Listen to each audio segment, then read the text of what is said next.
106.5.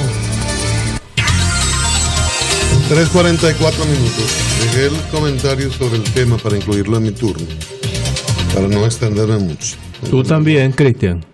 Mucho. Yo creo que, viendo lo que hizo Evans Paul ayer, hablando de convocar a las calles, que es cuestión de honor, que los ciudadanos demuestren su patriotismo en las calles, así como su solidaridad con hermanos víctimas de la humillación en el país vecino donde han sido explotados, torturador, víctimas arbitrarias, etcétera.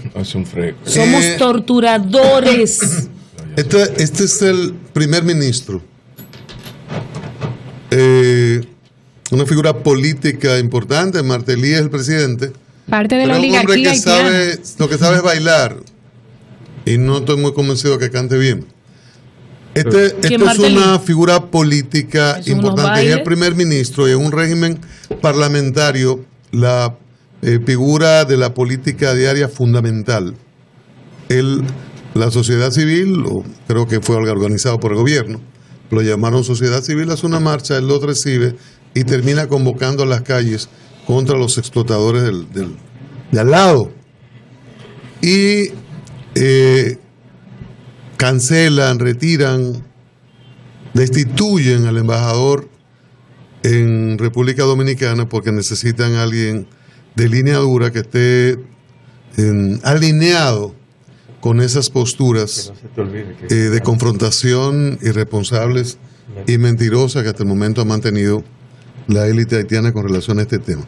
Es muy difícil la conversación en ese contexto, y cuando mis compañeros preguntan por qué no inician las deportaciones, Luis José, y las repatriaciones, hay una situación. Hay muchas acusaciones de deportaciones masivas, violentas, mano militari, del presidente Martelly y de las principales figuras haitianas, sin que haya una sola repatriación. Y creo que el gobierno no ha querido, ha retrasado, ha dicho, vamos a entregar los carnés. Vamos a entregar los carnés para que no se cometa un error y nos tomen una pifia, como me decía ayer en una entrevista en televisión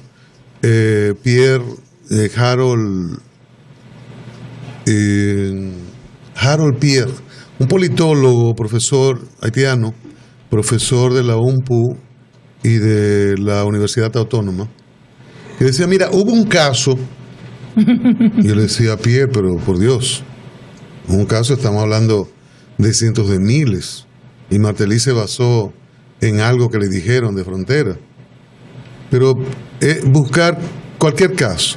Yo pienso que el gobierno se ha extremado en este cuidado. Demasiado. Pero cuando usted toma demasiado cuidado, el otro cree que usted es cobarde. Y yo creo que el gobierno ha sido muy prudente, y tengo semanas aquí haciendo referencia a algo en lo que Pablo concluía cuando hacía referencia a la indagación de Olivo Rodríguez Huertas, de los 60 años que tenemos anunciando y tomando o no tomando medidas, indecisiones. Cuando las tomamos nos aplastan, porque el fin es que no regularicemos y regulemos lo relativo a lo migratorio. Por eso Haití es tan beligerante, y yo creo en parte lo que dice Chávez, de que de aquel lado es un aprovechamiento político electoral vulgar. De este lado yo veo que a un gobierno le cayó el tema encima y lo asumió para resolverlo, le ha hecho gastar muchas fuerzas e invertir dinero, dedicar mucho tiempo, y al final le ha convenido electoralmente. En Haití hay un retraso de elecciones de 3 años, convocadas para este 9 de agosto, Chávez, las congresuales, las presidenciales para octubre, segunda vuelta a diciembre, y le cayó, y el gobierno de este lado lo está asumiendo. Allí, repito, hay un manejo vulgar para alimentar un nacionalismo de que los vecinos son los causantes de todos los males, hasta el extremo de que pueden dificultar las elecciones. Están retrasadas. A la MOT no lo dejaron participar. están alegando que falta recursos, aunque se gastaron $1 millón en un concierto. Y ahí tienen serios problemas. Pero en la boca de Martelly nosotros somos los responsables por esa crisis humanitaria de retraso de las elecciones. Hoy Vinicito decía en Sol de la Mañana, a propósito de lo que ustedes cuentan, y el dato yo creo que es importante a favor del argumento que ustedes tienen. Él decía, el gobierno no asume las repatriaciones ni las deportaciones. Y está ocurriendo que los que se fueron voluntariamente, como se dieron cuenta de un aguaje del gobierno, están regresando. Uh-huh. Y me parece bastante lógico. Yo después lo razoné y digo, o sea, no sé si se lo dijeron, no sé si él lo vio, pero me parece enteramente lógico. Usted se va, el gobierno dijo, colocan en la dirección de migración al un militar que fue jefe del ejército, y se está diciendo, vence tal día, y la gente coge sus motetes y se va. Pero han pasado los días, hay agresiones contra el gobierno se defiende, el canciller, el gobierno dominicano dicen cosas a tono con el ataque, y la gente está, ven acá, pero no ha sacado a nadie. Pero es mentira, que recoge, vamos para atrás. El gobierno está aplicando aquello de que la mitad del pleito es el allante. El gobierno haitiano y Evans Paul convocaba a que no acepten la entrada de dominicanos en esta situación, y lo que está convocando a frontera a que no dejen pasar más personas. Incluso yo vi por las redes, no lo asumo como algo oficial porque lo estaba buscando en el Twitter de Martelly, no lo encontré, de que se está hablando, se le atribuye a Martelly el anuncio de la creación de una fuerza de control fronterizo. Entonces no lo vi oficialmente, hay que confirmarlo. Oficial.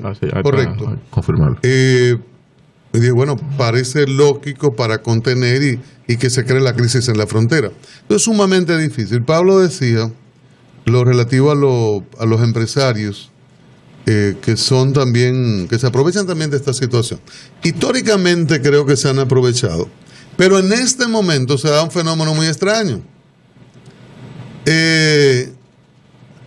Los empresarios encabezados por Juan Vicini y Fernando Capellán tiene una empresa, una industria muy importante, Zona Franca, con 7,000 empleados, 6,500 haitianos. Fueron al Senado a hablar de todo el plan que Juan Vicini ha estado socializando. Quisqueya. Plan Consorcio Binacional Quisqueya. Correcto. Ha estado planteándoselo a todo el mundo y a las potencias y de aquel lado y de este, y hay empresarios haitianos que están participando del plan, y supongo que Juan Vicini va al Senado en medio de todo este lío y dice, señores, pero aquí tenemos este plan, esto es de 5,000 a 15,000 millones de dólares, de 10 a 15 años, va a generar tanto empleo, y esta es la mejor muralla, la generación de empleos en ambas partes de la frontera.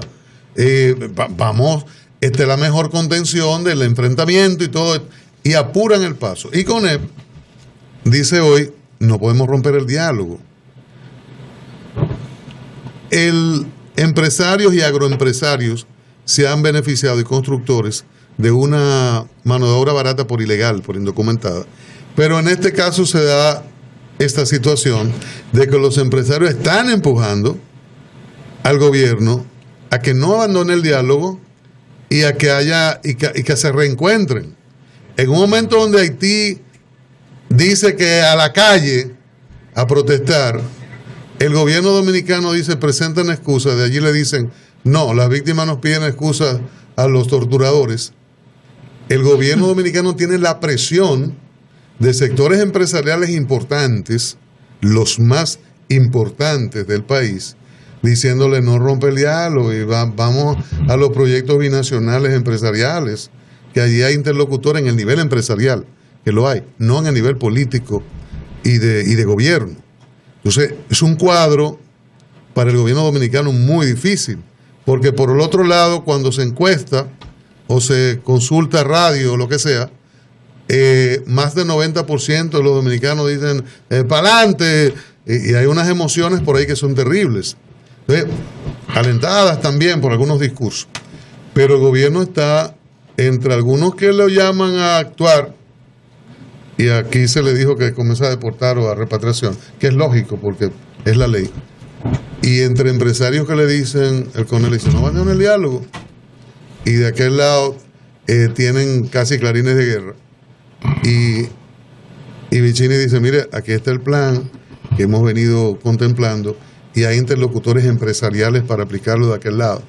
O sea, es un cuadro muy difícil. Lo cual es bueno, sí, claro, es muy difícil.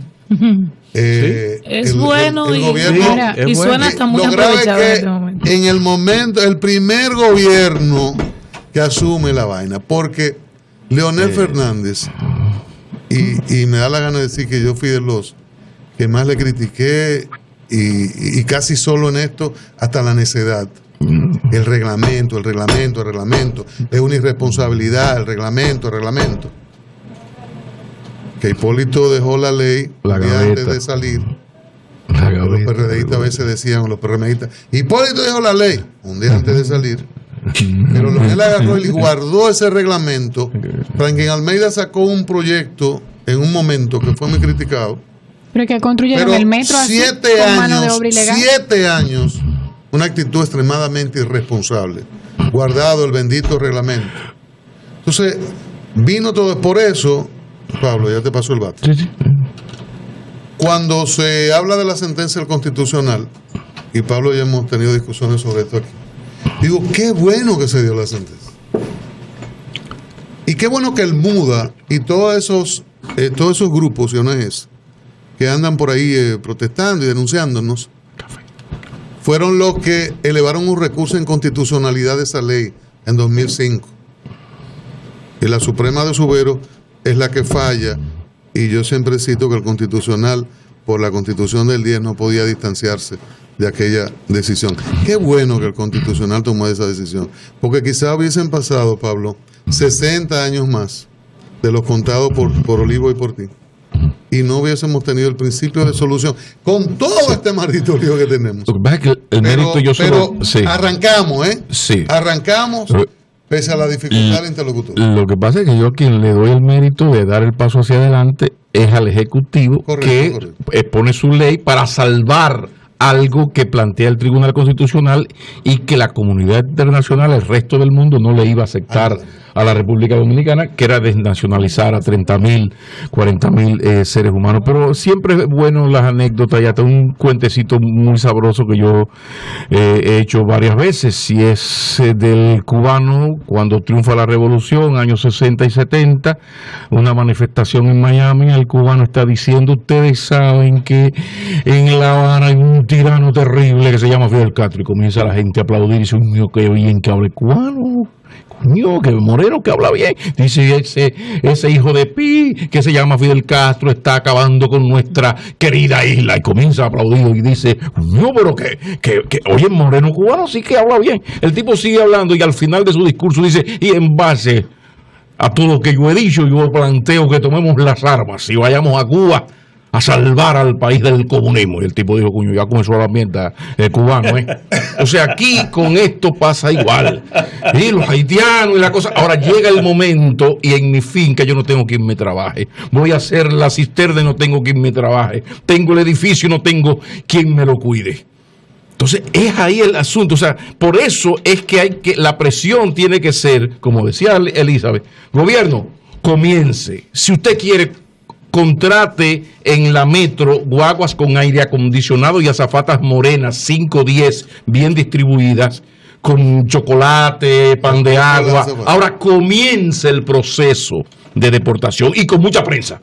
Que el mundo lo vea, mire lo bien que lo estamos haciendo. 500 nada más. Ahora, que comience a hacerse, porque otra cosa, nos están acechando, y aquí los poderosos somos nosotros, que es lo que yo siempre digo. En España, en Estados Unidos, los problemas migratorios, España, República Dominicana, el malo siempre en España.